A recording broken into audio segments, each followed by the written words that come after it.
Today, we will take what we have learned about factors, prime numbers, and prime factors, and use it to find the product of prime factors.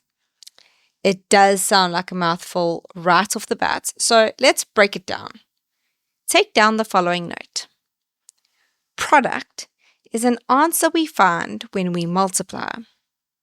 Prime, a number with only two factors. Factors are divisible numbers. Therefore, when we look for the product of prime factors, we are looking for divisible numbers which only have two factors that we can multiply together to get an answer. Easy, right? Okay, maybe that is still a bit confusing. So let's have a look at an example of how this is asked. Express 12 as a product of its prime factors. It might be difficult to understand at first, so let's think about it this way. We are being asked to consider the factors of 12. Take the prime numbers, which also are known as prime factors, from that list, and then multiply them together in a way that gets 12 as an answer. So let's use a factor sum to find the factors of 12. Then we will list these factors and look for the prime numbers in our list. In this case, the prime factors of 12 are 2 and 3. The question is asking us, how can we multiply these prime factors to get 12 as a product? We know that 2 times 3 would get 6. So to get to 12, we have to multiply by 2 again. Now, I'm going to show you how to do this properly in a moment. This is all just laying the foundation for understanding what this type of question is asking you to do. It is not the same as being asked to list the factors of 12 or even list the prime factors of 12. This is asking you to multiply the prime factors of 12. There are two methods we can use to express a number as a product of its prime factors. The first method is an easy one, known as the tree method. The other one is known as the ladder method. Let's take a look at the tree method first. Begin by writing down the number you have been given. In this case, it's 12. Then ask yourself, what can I multiply together to get 12? Now you can use any factor pairs here. You can use 1 times 12, although that won't really achieve much. You can use 3 times 4, or even 2 times 6, which is the one I'm going to use. The number 2 is a prime number, and since we're on the lookout for prime factors, I'm going to circle it and leave it alone from this point onward. 6 is not a prime number, so I'm going to break it down further into the factor pair of 2 and 3. They are both prime numbers, so I'm going to circle them. I have no more numbers to break down, so here you can see the 2, 2, and 3 that we found earlier on. In the ladder method, we begin by drawing a vertical line and then some horizontal lines, which we're going to call rungs, just like a real ladder. You'll start by writing the number you were given on the top right of your ladder. We need to use prime numbers in our ladder, so it's good to write down the first 5 to guide you. My smallest prime number is 2, which we can use to divide with the 12. This gives us 6 as an answer, which we're going to place underneath the 12 on the right-hand side. I can use the number 2 again on the left, and 6 divided by 2 gives me 3, which we place on the right. I can't say 3 divided by 2 without there being a remainder, so I choose the next prime number, which is 3. As we know, 3 divided by 3 equals 1. When we get to 1, we are at the end of our ladder. You complete the ladder in a zigzag motion. Divide by the left, answer on the right. Divide by the left, answer on the right. And so you continue until you end on 1 on the right-hand side. What's important is that you only use prime numbers on the left-hand side. As you can see, both the tree and ladder methods leave us with 2, 2, and 3. We are going to use this to answer the question. We will write 12 equals 2 times 2 times 3. This is how you'll leave the answer. No working out is needed, but make sure to double check yourself in your head to make sure that the numbers you have written down do actually give you the number you are expressing. For example, 2 times 2 equals 4, times 3 equals 12. Let's have a look at question 1. Express 18 as a product of its prime factors. Okay, so I'm going to use my pencil because this is actually considered to be working out. Using the tree method, I have chosen 6 and 3 as a factor pair. 3 is a prime number, so I'll circle it and break up the 6. The 6 breaks up into 2 and 3, which are both prime numbers.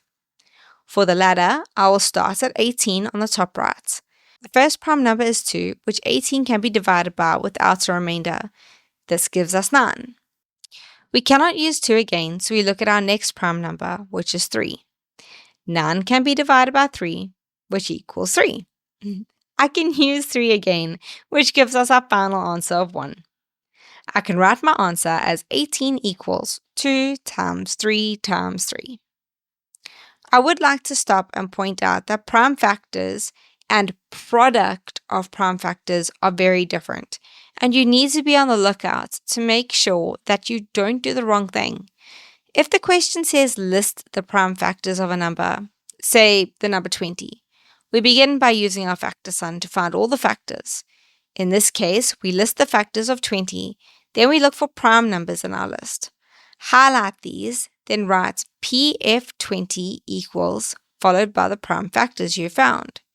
In this case, the prime factors of 20 are 2 and 5. Expressing the number 20 as a product of its prime factors is different, largely because of our keyword product, which means that multiplying our prime factors needs to happen. Here is where we use the tree or ladder method to find the prime factors quickly, but then we multiply them together. So here we will say 20 equals 2 times 2 times 5.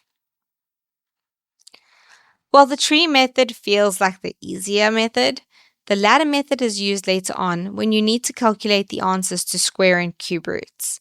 For this reason, you should focus on perfecting the ladder method. Let's express the number 42 as a product of prime factors using the ladder method. We begin with 42 on the top right and use the first prime number on the left, which is 2. 42 divided by 2 equals 21. 21 is an odd number and is not divisible by 2, so we check this with our next prime number, which is 3. 21 divided by 3 gives us 7. We know that 7 is a prime number, so we can use that one next. 7 divided by 7 gives us 1, so we are at the end of our ladder. This means that our answer is 42 equals 2 times 3 times 7. Why don't you give the next one a try on your own? Pause the video and check back to see how you have done. You might have noticed that 75 can be divided by 5 and chose to start with this prime number. That is perfect. But if you chose to start with 3, then that is perfect too. I chose to start with 5. 75 divided by 5 equals 15. I can divide by 5 again, which gives me 3. Then divide 3 by 3 and you end up with 1. Therefore, the answer is 75 equals 5 times 5 times 3. Try another one by yourself. 100 divided by 2 equals 50. 50 divided by 2 equals 25. 25 divided by 5 equals 5. And 5 divided by 5 equals 1. Remember, there are a number of different ways you could have ordered these numbers. Maybe you started with 5 instead of 2. That is absolutely fine. Either way, you should have ended up with 2 5s and 2 2s in your answer. If you didn't, please reach out for help. Our answer is written as 100 equals 2 times 2 times 5 times 5. Let's recap on how to solve product of prime factor questions. First, product means that we should be multiplying. We have done this in our last example, so this is correct. Second, we need to use prime factors only. 2 and 5 are both prime factors of 100. Number 3, use the ladder method and solve in a zigzag. Divide by the left, answer on the right. Divide by the left, answer on the right. And so you continue. Number 4, only prime numbers may be used on the left-hand side. Lastly, when you get 1 as an answer, you are at the end of your ladder. And this is how you express a number as a product of its prime factors.